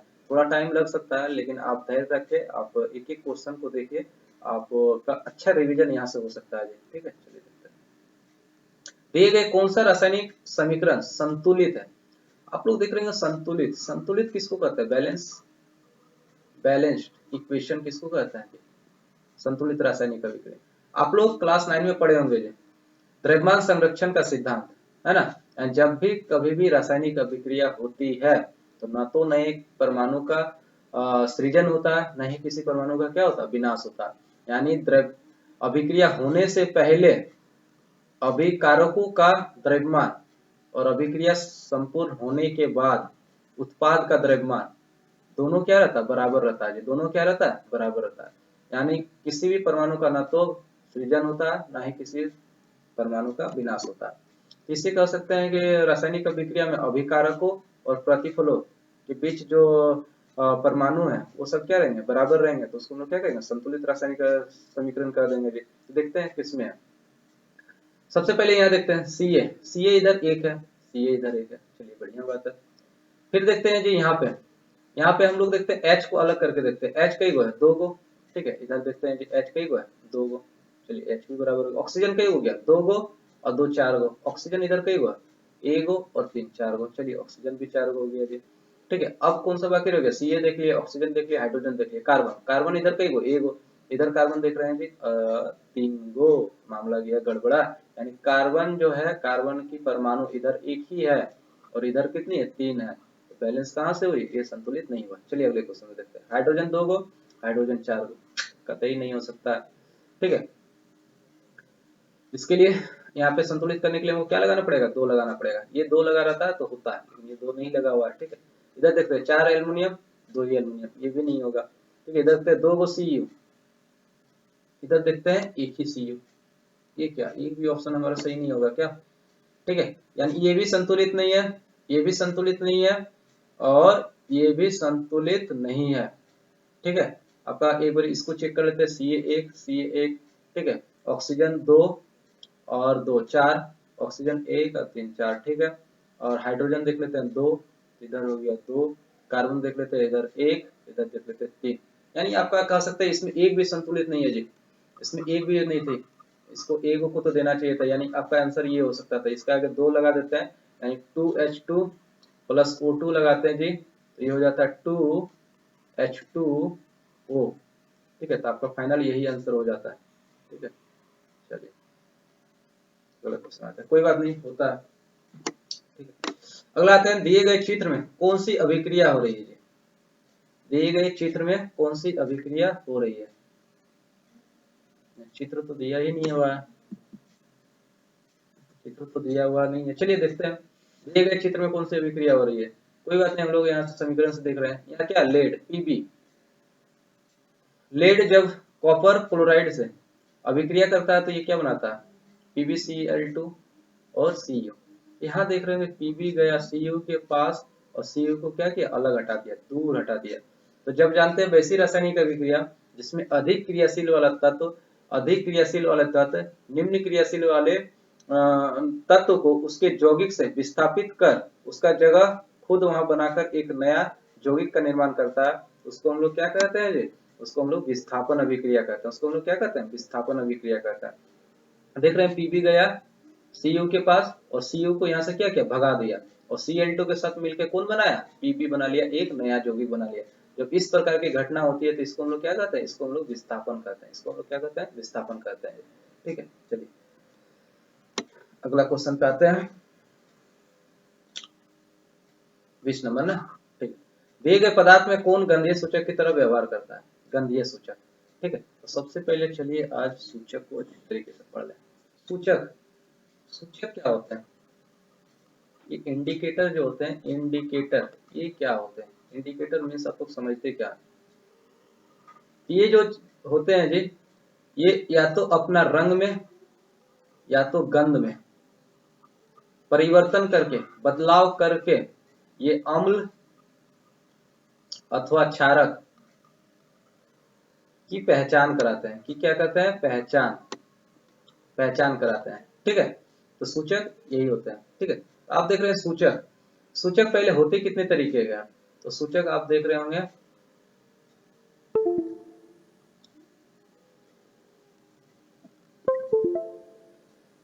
एक तो होता है प्राकृतिक सूचक और एक होता है जी मैनमेड, यानी संश्लेषित, क्या कहते हैं इसको, संश्लेषित, यानी जिसको मनुष्यों ने बनाया। ठीक है, प्राकृतिक जो प्रकृति में पहले से ही मौजूद है, जैसे कि इसमें सबसे पहला आ जाता है जी लिटमस, क्या आ जाता है, लिटमस। लिटमस, लिटमस क्या होता है, तो लिटमस आप लोग जानते हैं ये थैलोफाइटा, थैलोफाइटा समूह के लिचेन पौधे से निकाला जाता है।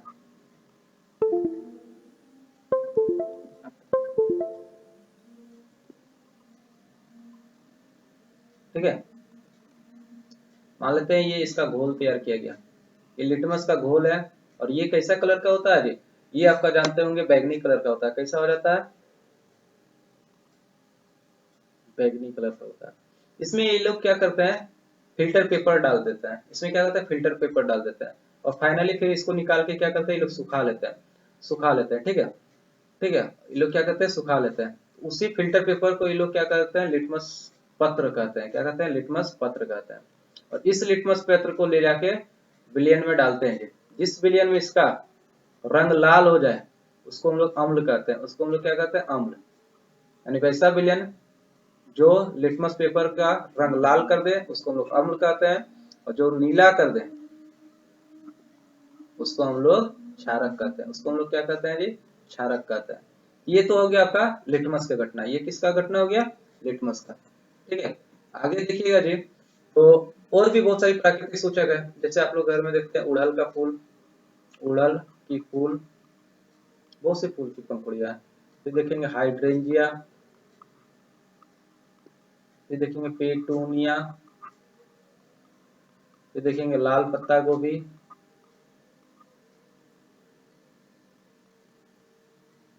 फिर आप लोग देखिएगा चुकंदर। ठीक है, ये सारे भी सूचक हैं।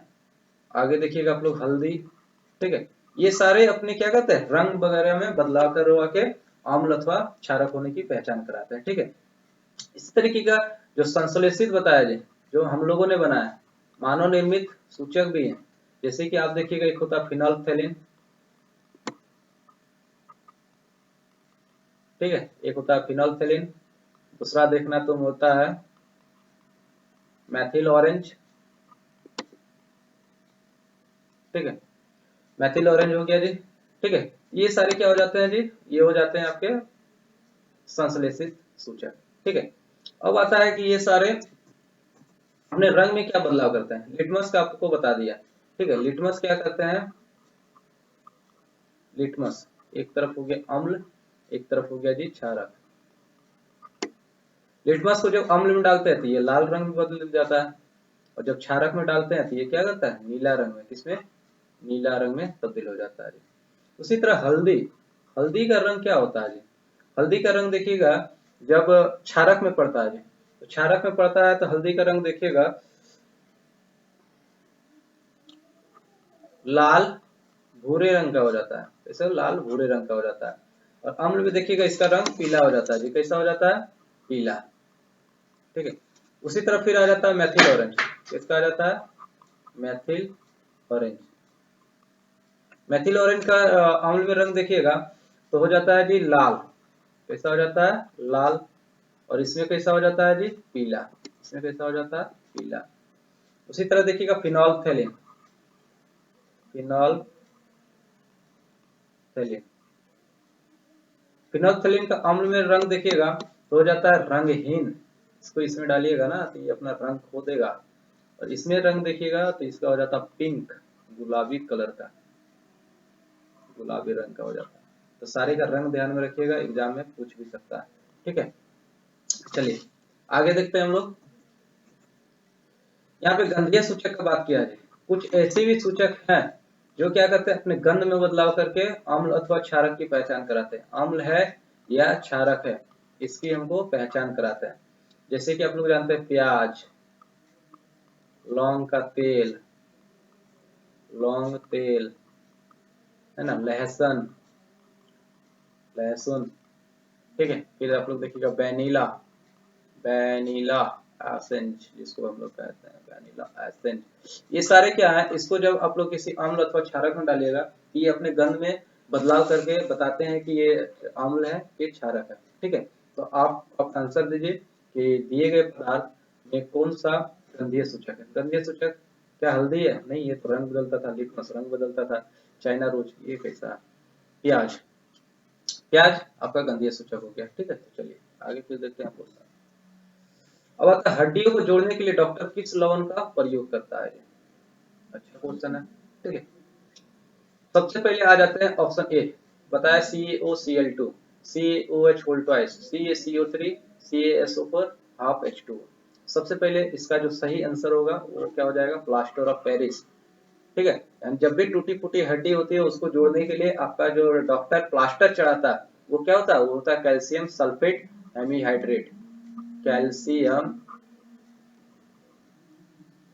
सल्फेट हेमी हाइड्रेट, हेमीहाइड्रेट, है ना, हेमीहाइड्रेट देख रहे हैं, ये हाफ H2 है, यानी हाफ H2 होता है, उसको हम लोग क्या कहते हैं, प्लास्टर ऑफ पेरिस। इसको क्या कहते हैं, प्लास्टर ऑफ पेरिस के नाम से ये फेमस है जी, ठीक है। इसका प्रयोग करते हैं टूटी फूटी हड्डियों को जोड़ने के लिए। दूसरा इसका उपयोग कहाँ करते हैं, तो मूर्ति, मूर्ति बनाने में, वो सारी मूर्ति देखते होंगे, ठीक है, वो इसी प्लास्टर ऑफ पेरिस का बना हुआ रहता है जी। दूसरा देखेंगे, इन मूर्तियों को बनाने के लिए जो आपके सांचे बनते हैं, इनके लिए जो सांचे होते हैं उसके लिए, घरों की जो रंगाई हम लोग करते हैं, जो पुट्टी वगैरह, वाल पुट्टी वगैरह लगाते हैं। तीसरा छिद्रयुक्त, छिद्रयुक्त दीवारों को ठीक करने में इसका प्रयोग होता है, ठीक है। छिद्र युक्त दीवारों को ठीक करने में इसका प्रयोग करते हैं। ये सारे प्रयोग हैं आपको किसके, प्लास्टर ऑफ पेरिस के। अब ये क्या आ जाता है यहाँ CaCO3, CaCO3 क्या है, तो आप लोग जानते हैं जब आप जानते हैं हम लोग जब चूने का घोल बनाते हैं, जब कली चूना कला के पानी में घोल देते हैं तो ये बुझा हुआ चूना मिलता है, इसको जब हम लोग दीवार में पोत देते हैं और ये धीरे धीरे CO2 के साथ रिएक्शन करता है, ये CaCO3 बना देता है, ठीक है। ये जो फॉर्मूला होता है ये हम कह सकते हैं कि ये जो होता है ये आपका कैल्शियम कार्बोनेट यानी संगमरमर का भी सूत्र होता है, इसीलिए हम कह सकते हैं कि दीवारों को सफेदी करने के 2-3 दिन बाद चमक आ जाती है। इसको हम लोग कैल्शियम कार्बोनेट कहते हैं। ये क्या हो गया आपका, कैल्शियम कार्बोनेट, इसका याद रखिए, कैल्शियम कार्बोनेट, ठीक है। और इसी कैल्शियम कार्बोनेट को जी जब हीट करिएगा CaCO3, इसको जब हम लोग गर्म करते हैं ये टूट जाता है कली चूना और H2O में। याद रखिएगा इस इक्वेशन का यूज करते हैं हम लोग सीमेंट में, सीमेंट निर्माण में, सीमेंट निर्माण में। ठीक है, पूछेगा उदाहरण, ध्यान रखिएगा, आंसर दीजिएगा। ठीक है, इसका पूछेगा। इसको बताया अभी, इसका नाम क्या है? इसको आप लोग कहते हैं बिना बुझा हुआ चूना। इसको आप लोग क्या कहते हैं? CaOH whole twice. इसका नाम होता है जी बिना बुझा हुआ चूना। ठीक है, इसी में एक फॉर्मूला पूछ लेगा CaO का भी नाम बताए। इसको कहते हैं कली चूना। क्या? कली चूना, अथवा इसको हम लोग कहते हैं बिना बुझा हुआ चूना। क्या कहते हैं? बिना बुझा हुआ चूना भी कहते हैं। ये क्या है? CaCl2। CaCl2 इसके बारे में थोड़ा बता देते हैं। CaOCl2 इसको हम लोग कहते हैं विरंजक चूर। इसको हम लोग क्या कहते हैं? विरंजक चूर अथवा ब्लीचिंग पाउडर। आप लोग जानते हैं ब्लीचिंग पाउडर से काफी लोग परिचित है। ब्लीचिंग पाउडर जो कि सफेद रवेदार एक पदार्थ होता है, नमक की तरह सफेद दानेदार पदार्थ होता है, पाउडर होता है। ठीक है, इसका प्रयोग हम लोग कहाँ करते हैं? इसका नाम होता है calcium, calcium oxy chloride, calcium oxy chloride. ठीक है, इसका नाम होता है कैल्शियम ऑक्सी क्लोराइड।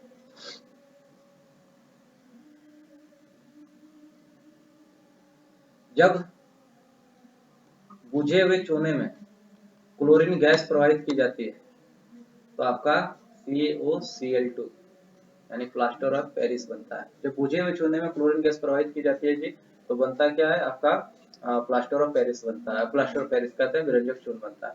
विरंजक चूर्ण का प्रयोग क्या होता है कि ये जल को रोगाणुओं से मुक्त करने के लिए, जल को रोगाणुओं से मुक्त करने के लिए होता है। दूसरा क्या कहते हैं? इसको कागज, कागज और कह सकते हैं कि कपड़ा उद्योग में विरंजक के तौर पे करते हैं, विरंजक के तौर पे करते हैं। ठीक है, तीसरा देखिएगा आप लोग घरों में काई वगैरह जो लगता है जी, हरा काई जो लगता है उसको भी खत्म करने में इसका प्रयोग हो जाता है जी। ठीक है, ये सब काम हो जाता है इसका। आगे देखते हैं इसका और उपयोग देखिएगा तो इसका उपचायक के तौर पे भी याद रखिएगा, उपचायक यानी ऑक्सीकारक के तौर पे। ठीक है, इसका ऑक्सीकारक के तौर पे होता है, ऑक्सीकारक के तौर पे हम लोग इसका यूज कर लेते हैं। ठीक है, ये सारे हो गए। एक दो यौगिक का और नाम याद रख लीजिए, पूछता है, जैसे Na2CO3.10H2 इसका नाम हो जाता है जी धावन सोडा। इसका नाम हो जाता है धावन सोडा। जब सोडियम कार्बोनेट के साथ 10 गो H2O मिल जाता है, क्रिस्टलन का जल जब मिल जाता है तो इसको हम लोग कहते हैं धावन सोडा। इसको क्या कहता है? धावन सोडा। इसको क्या कहते हैं? धावन सोडा। इसका काम क्या रहता है जी? ये कठोर जल को क्या करता है? ये कठोर जल को मृदु करने के काम आता है, कठोर जल को मृदु करने के काम आता है। ठीक है, इसका याद रखिएगा। अगला आ जाता है जी NaCl। NaCl ये आपका साधारण नमक है जी। क्या है? साधारण नमक। इसको याद रखिएगा। ठीक है, एक और याद रखिएगा, जब CaSO4.12H2 ये आप लोग देखिए, ये आपका क्या था? प्लास्टर ऑफ पेरिस है ना, प्लास्टर ऑफ पेरिस। इसमें जब आपका और 1.5H2 मिल जाएगा, पानी का कुछ अंश मिल जाएगा, तो ये क्या बन जाएगा? जिप्सम बन जाएगा, CaSO4.2H2O। इसको जो कहते हैं उसको हम लोग क्या कहते हैं? जिप्सम। उसको हम लोग क्या कहते हैं? जिप्सम। इसीलिए कहा जाता है कि प्लास्टर ऑफ पेरिस को आर्द्ररोधी बर्तन में ही रखा जाना चाहिए, यानी इसको पानी के कांटेक्ट से दूर रखा जाना चाहिए। तो देखिए इतने सारे फैक्ट्स मैंने आपको बता दिए। ठीक है, यानी आपके एग्जाम में अब कहीं से भी क्वेश्चन बच के नहीं जा सकता। ठीक है, इसीलिए कह रहे हैं कि आप आराम से इत्मीनान से धैर्यपूर्वक इस वीडियो को अंत तक देखिएगा जी, आपको कितना सारा ज्ञान मिल जाएगा वो आप देखिएगा। चलिए अगला क्वेश्चन पे हम लोग आ जाए। अगला क्वेश्चन कहता है,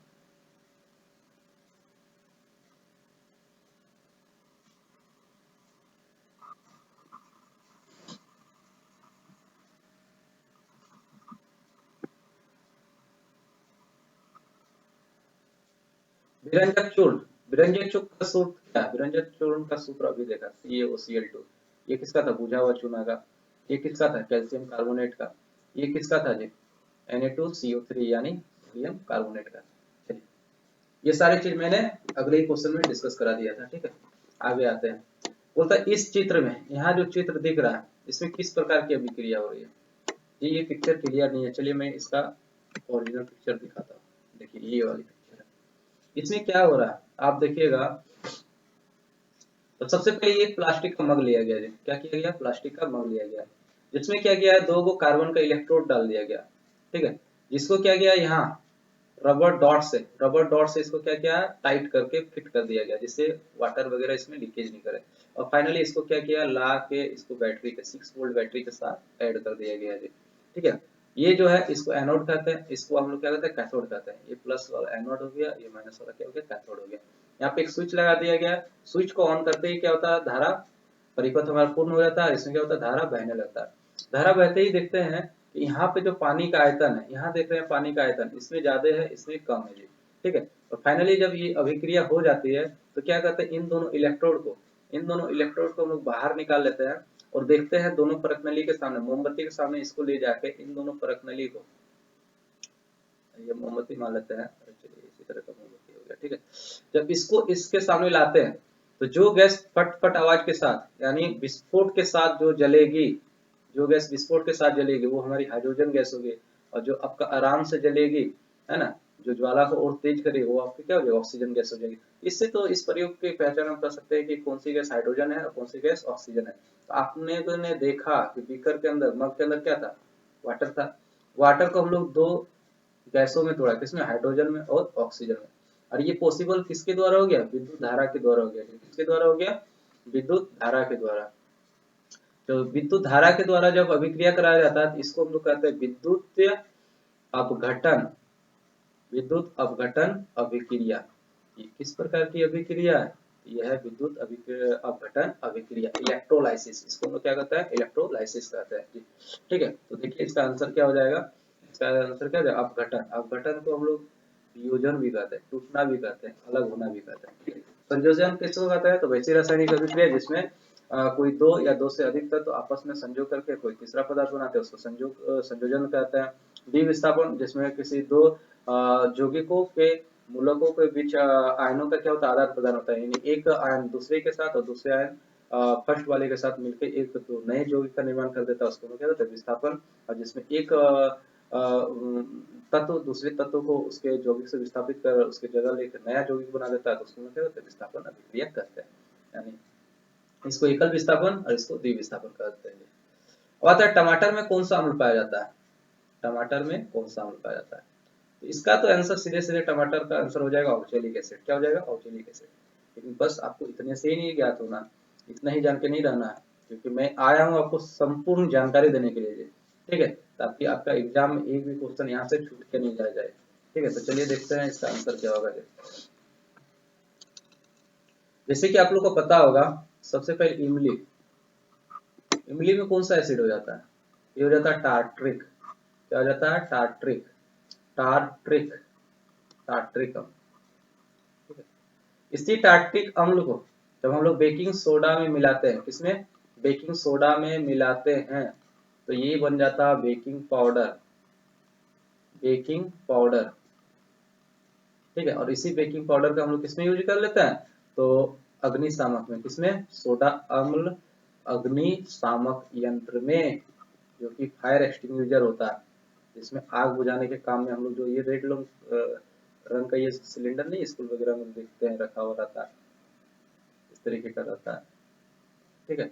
उसमें फायर एक्सटिंग्विशर होता है, ये लाल रंग का पूरा होता है, ठीक, उसमें हम लोग किसका यूज कर लेते हैं, इसी का यूज कर लेते हैं। उसी तरह आपके जितने भी खट्टे पदार्थ हो गए, नींबू वगैरह हो गया, इसमें आपका किसमें पाया जाता है, ये आपका सिट्रिक अम्ल पाया जाता है, किसमें, सिट्रिक अम्ल पाया जाता है। टमाटर में, टमाटर में आपका ऑक्जेलिक एसिड क्या पाया गया, ऑक्जेलिक, ऑक्सैलिक, ऑक्सैलिक एसिड। दही में, दही में आपका पाया जाएगा जी लैक्टिक, लैक्टोबैसिलस बैक्टीरिया के कारण होता है ना ये लैक्टिक अम्ल, ठीक है। उसी तरह आपका एक और पूछ लिया जाए कि सेब में हो जाता है जी मेलिक एसिड। क्या हो जाता है? Malic acid. क्या हो जाता है? Malic acid. उसी तरह आप देखते हैं जब चींटी आपको डंक मारती है तो बहुत ज्यादा छटपटाते हैं, है ना। यानी जब चींटी डंक मारती है या मधुमक्खी काटती है तो वो क्या करती है, कुछ अम्ल छोड़ जाती है, उसको हम लोग कहते हैं मेथनोइक अम्ल। मेथनोइक अम्ल, ठीक है। मैं एक सेकंड,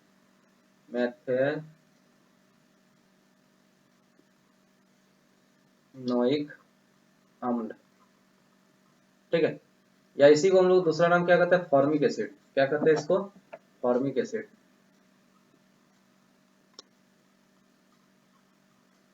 ठीक है। ये एक डॉग पौधा भी होता है जिसकी पंखुड़ियां या उसके पत्तों को आप छुइएगा तो क्या होगा, आपको लहर महसूस होगा, तो वो भी क्या करती है, एक फॉर्मिक एसिड छोड़ जाती है, ठीक है। तो ये सारे भी याद रखिएगा, किस चीज में कौन सा एसिड पाया जाता है, ये भी एग्जाम में पूछा जा सकता है, ठीक है। तो चलिए आते हैं हम लोग क्वेश्चन पे। इसका आंसर क्या हो गया, टमाटर किसमें पाया जाता है? टमाटर में ऑक्जेलिक एसिड पाया जाता है। ऑप्शन डी आपका आंसर हो जाएगा 24 का। चलिए अगला क्वेश्चन आते हैं। तनुकरण, तनुकरण प्रक्रिया में होती है, तनुकरण क्या है? आप मान लीजिए साधारण से बिगर लिए, ठीक है, इसमें भर दिए पानी, इसमें क्या भर दिया, पानी। इसमें यदि आप लोग अम्ल मिलाते हैं, क्या बनाते हैं, अम्ल, अम्ल मिलाते हैं तो यहाँ पे क्या होगी, H प्लस आयन की सांद्रता में कमी आएगी। इसमें यदि आप लोग मिलाते हैं क्षारक, इसमें क्या आएगी, OH माइनस आयन की क्या आएगी, सांद्रता में कमी आएगी। तो सीधे सीधे आप लोग देखते हैं H प्लस आयन और OH माइनस आयन की सांद्रता में क्या आएगी, कमी आएगी। And concentration of H plus ion and OH minus ion is low in water. जब वाटर में उसको घोलेंगे तो वो तनुकृत हो जाएगा, ठीक है। तो सीधा सीधा इसका आंसर क्या हो जाएगा, ऑप्शन सी। चलिए अगला क्वेश्चन हम लोग आते हैं। आप इस बात को थोड़ा देख लेते हैं। होता क्या है ना कि जब किसी भी अम्ल वगैरह को हम लोग पानी में घोलते हैं तो वो क्या देता है, H प्लस आयन, हाइड्रोनियन आयन देता है जी। और आप जानते हैं कि ये काफी उत्तेजित होता है, ये अकेले रह नहीं पाता। ये H प्लस आयन क्या करता है, हमारे H2O यानी वाटर मॉलिक्यूल के साथ मिला के क्या बनाता है, H3O प्लस बना देता है। इसको हम लोग क्या कहते हैं, हाइड्रोनियम आयन कहते हैं। इसको हम लोग क्या कहते हैं, हाइड्रोनियम आयन कहते हैं, ठीक है। तो इस बात को भी ध्यान रखिएगा। चलिए आगे आते हैं। निम्नलिखित में से कौन प्रकाशीय वियोजन का अभिक्रिया है? आप लोग देख रहे हैं प्रकाशीय अपघटन अभिक्रिया कौन सी है जी, यही तो है प्रकाशीय अपघटन अभिक्रिया, AgBr, ठीक है, AgBr, ठीक है। ये आपका सनलाइट के कारण होता है, सूर्य का प्रकाश आपको चाहिए तभी ये हो जाती है। यानी श्याम स्वेत फोटोग्राफी में आप कौन सी अभिक्रिया को देखने पाते हैं, ये AgBr, ठीक है। तो ये कौन सी अभिक्रिया है, प्रकाशीय वियोजन अभिक्रिया, प्रकाशीय अपघटन अभिक्रिया। ये आपकी क्या, विद्युत अपघटन अभिक्रिया। ये क्या है, विद्युत अपघटन, ठीक है। ये आपका क्या है, ये आपका उष्मीय अपघटन है। ये क्या है, उष्मीय अपघटन। एंड इसको उष्मा देना पड़ेगा, इसको क्या देना पड़ेगा, हीट। इसको क्या करना पड़ेगा, इसको देना पड़ेगा इलेक्ट्रिसिटी, ठीक है। तभी ये जाके अपघटन अभिक्रिया हो पाएगा। अब आते हैं अमीबा, क्वेश्चन नंबर 27। इसका आंसर क्या होगा जी, देखिए मजेदार क्वेश्चन। अमीबा अपने किस अंग से भोजन ग्रहण करता है, ठीक है। देखते हैं इसका पिक्चर पहले, ठीक है। इससे आपको क्रिस्टल क्लियर हो जाएगा जी। देखिए ये अमीबा, अमीबा का शेप है। ये अमीबा क्या, एक कोशिकीय जीव होता है। आपको पता है ये एक कोशिकीय जीव होता है। एक कोशिका यानी ये एक कोशिका वाला जीव है। इसको जब दिखता है कि यहाँ पे मेरा भोजन है, कोई भी कीट वगैरह यहाँ पे दिखता है, ये क्या होता है, अपने आप को तैयार करने लगता है। ये तो है इसका केंद्र, ठीक है ना। ये क्या करता है, धीरे धीरे धीरे धीरे अपने अंग को विकसित करने लगता है, इधर से और इधर से निकाल के क्या करता है, उस कीट को घेरने लगता है। और ये जो अपना निकाला इस तरीके का, इसको हम लोग कहते हैं कुटपाद, है ना, यानी पादाव।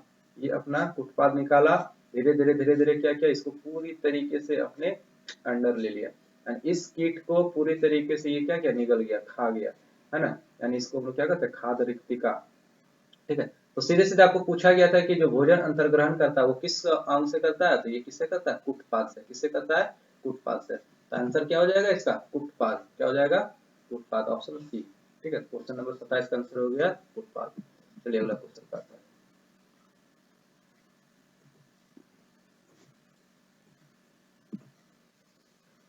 वो आता है कि पाचन प्रक्रिया में वसा का इमल्सिफिकेशन कौन करता है जी, वसा का इमल्सिफिकेशन कौन करता है। चलिए आते हैं देखते हैं। आप लोग जानते हैं पित्त, पित्त रस क्या करता है, पित्त रस, बाइल जूस जिसको कहते हैं, है ना। वसा का इमल्सिफिकेशन में किसका हाथ होता है, तो बाइल जूस यानी पित्त रस का होता है। हाइड्रोक्लोरिक अम्ल, हाइड्रोक्लोरिक अम्ल HCl का स्राव कहाँ पे देखने को मिलता है जी, हम लोग देखते हैं कहाँ पे, पेट में, हमारा पेट में, ठीक है। और देखते हैं कि अगला क्वेश्चन 29, निम्नलिखित में से किस जीव में स्वपोषी पोषण होता है जी। अब आते हैं स्वपोषी पोषण, ठीक है। एक यहाँ पे देख लीजिए जरा, पिक्चर में लगाया था, हाँ। देखिए भोजन ग्रहण करने कहाँ से करते हैं हम लोग, मुखगुहा से करते हैं। फिर ये क्या होता है, हमारी जो एसोफेगस होती है, यानी जो भोजन नली होती है, उसके द्वारा कहाँ रहते हैं, पेट में जाते हैं। पेट में हमारा भोजन कितना रहता है, मैक्सिमम 4 आवर तक रहता है जी, ठीक है। कहाँ तक रहता है, 4 आवर तक रहता है। फिर ये क्या करता है, इसको यहाँ से होते हुए छोटी आंत में डालता है। फिर छोटी आंत में पचने के बाद क्या होता है, ये बड़ी आंत में जाता है। बड़ी आंत के बाद फाइनल हम लोग क्या करते हैं, मल के रूप में इसको त्याग देते हैं जी। तो कहा जाता है जो कहते हैं पोषक तत्वों का सबसे ज्यादा जो अवशोषण होता है वो कहाँ पे होता है जी, छोटी आंत में। कहाँ पे होता है, छोटी आंत में। दूसरा कहा जाता है पानी का सबसे ज्यादा अवशोषण कहाँ पे होता है, तो बड़ी आंत में, ठीक है। और खाना का पाचन कैसे होता है, तो देखते हैं यहाँ से हम लोग जाता है बाइल जूस, ना बाइल जूस वगैरह मिलता है, जैसे क्या होता है, वसा का इमल्सिफिकेशन हो जाता है जी, ठीक है, इससे हो जाता है। और चलिए अब आते हैं हम लोग अगले क्वेश्चन पे। निम्नलिखित में से किस जीव में स्वपोषी पोषण होता है जी, स्वपोषी, स्वपोषी यानी जो अपने द्वारा खाना बनाए, खुद से खाना बनाए। अमरबिल, अमरबिल तो किसी पेड़ के सहारे जीता है, उसके ऊपर रहता है और उसी को अवशोषित कर करके उसके भोजन को खाते रहता है, ठीक है। ये तो परपोषी हो गया। कवक, कवक क्या होता है, ये तो आप देखते होंगे सीधे सीधे मरे हुए अवशेषों पे जिंदा होता है, ये तो कवक हो गया, ठीक है। मशरूम वगैरह जिसको कहते हैं। अमीबा, अमीबा तो देखिए वो क्या किया, दूसरे किसी चीज को अपने से खा गया लेकर, ठीक है, यानी किसी अन्य पे निर्भर है, कि खाना मिलेगा तभी वो खाएगा। यानी आम का पौधा, यहाँ पे पौधा क्यों नहीं दिया, पौधा देना चाहिए था, आम का पौधा, पौधा जो होता है वो खाना खुद ब खुद बनाता है, ठीक है। तो इसका आंसर जो हो जाएगा ऑप्शन डी हो जाएगा। ये कौन सा हो जाएगा, ऑप्शन डी हो जाएगा, आम का पौधा हो जाएगा। क्वेश्चन नंबर 30, मानव हृदय में कितने कोष्ठक होते हैं, मानव हृदय में कोष्ठक कितने होते हैं। सबसे पहले पिक्चर देखिए तो आपको क्लियर होगा। सबसे पहले देखिए यहाँ पे हमको 4 कमरा दिखेगा, ये देखिए बड़का सा कमरा है ये पूरा, और एक कमरा है ये, 2 कमरा हुआ। इस 2 कमरे को फिर बांट दिया गया इस तरीके से, ऊपर वाला कमरा, ऊपर वाला कमरा, नीचे वाला कमरा, नीचे वाला कमरा।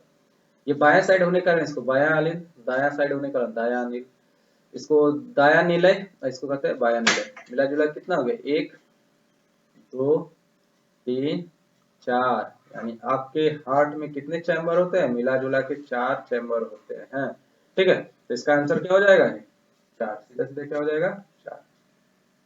श्वसन भरना किसे कहते हैं, श्वसन भरना किसे कहते हैं जी। तो आप लोग को पता है जब पेड़ पौधे जब श्वसन करते हैं तो क्या करते हैं जी,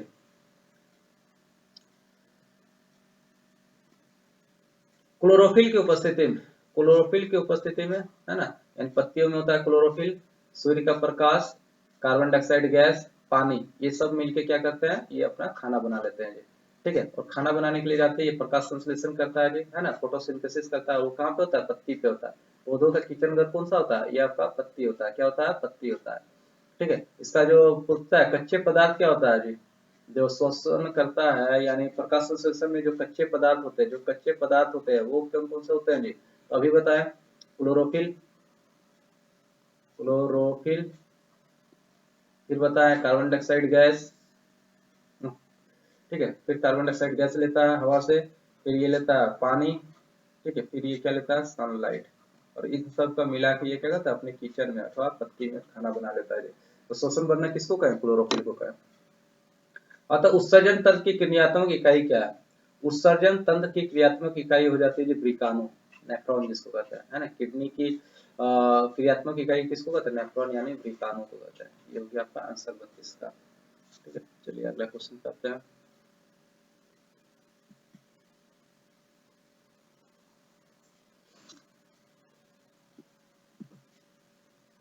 पता है कि वेग की क्रियाशीलता कम होने पर रक्त को शरीर से बाहर निकालकर छानने की प्रक्रिया क्या कहलाती है, इसको हम लोग कहते हैं डायलिसिस यानी अपोहन। जब गंदे खून को निकाल के उसको शुद्ध करके वापस से हम लोग डालते हैं तो उसको हम लोग कहते हैं अपोहन, ठीक है, उसको कहते हैं अपोहन जी। अब आता है जनन की मूल घटना किसको कहते हैं, जनन की मूल घटना, जनन की मूल घटना होता है डीएनए की प्रतिकृति बनना। क्या हो जाता है जी, डीएनए की प्रतिकृति बनना, ठीक है, डीएनए की क्या होती है, प्रतिकृति बनना। फिर बोलता है दिया गया चित्र किस प्रकार के जनन को दर्शाता है। दिया गया चित्र किस प्रकार के जनन को दर्शाता है। ये दर्शाता है बहुखंडन को। इस किसको दर्शाता है, ये दर्शाता है बहुखंडन को। ये इसका नाम है प्लाज्मोडियम। प्लेज प्लेज प्लेज्मोडियम, याद रखिए प्लेज्मोडियम। इसको क्या कहते हैं, प्लेज्मोडियम कहते हैं। इसमें क्या होता है, बहुखंडन होता है। ठीक है, तो आपको और भी बात थोड़ा ध्यान रख लीजिए, कुछ और भी पूछ दे कि जैसे कि अमीबा, अमीबा अपना जन्म कैसे करता है, ये करता है विखंडन। क्या करता है, विखंडन, अथवा द्विव विखंडन भी कर सकते हैं। दो भाग में टूट जाता है, खुद को दो हिस्से में तोड़ के एक नए संतति का जन्म दे देता है। अब आ जाता है जी ईस्ट, ईस्ट अथवा हाइड्रा।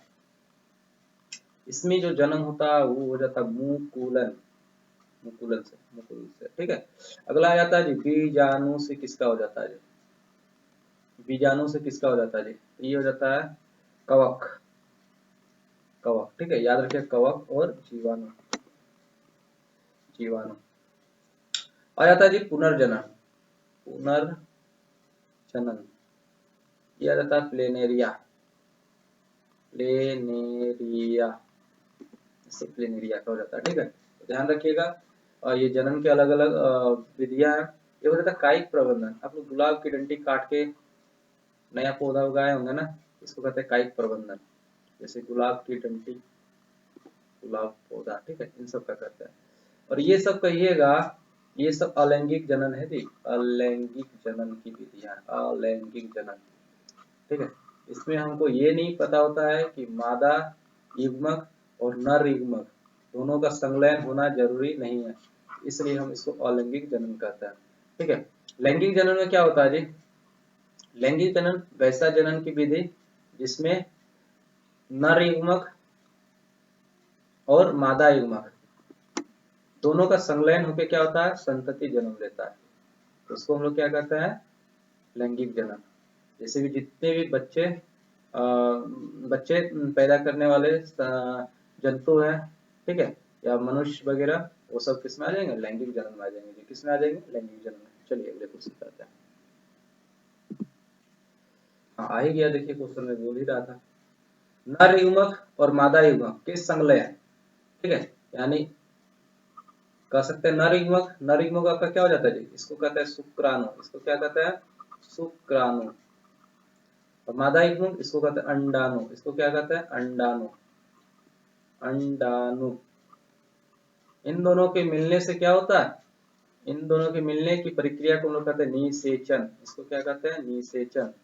और इसके फलस्वरूप क्या होता है, निषेचन। इसके फलस्वरूप क्या होता है जी, इग्मोनज वगैरह बनता है, इग्मोनज वगैरह बनता है। और फाइनली ये किस होता है, बच्चे का रूप ले लेता है। क्या होता है, बच्चे का रूप ले लेता है। ठीक है, ये क्या करता है, बच्चे का रूप ले लेता है। तो इसका जो आंसर हो जाएगा, सही आंसर वो क्या होगा, ऑप्शन ए, निषेचन। इसको क्या कहेंगे हम लोग, निषेचन कर देंगे। ठीक है, चलिए आगे आते हैं। लड़कों में यौनावस्था के लक्षणों का नियंत्रण कौन सा हार्मोन करता है।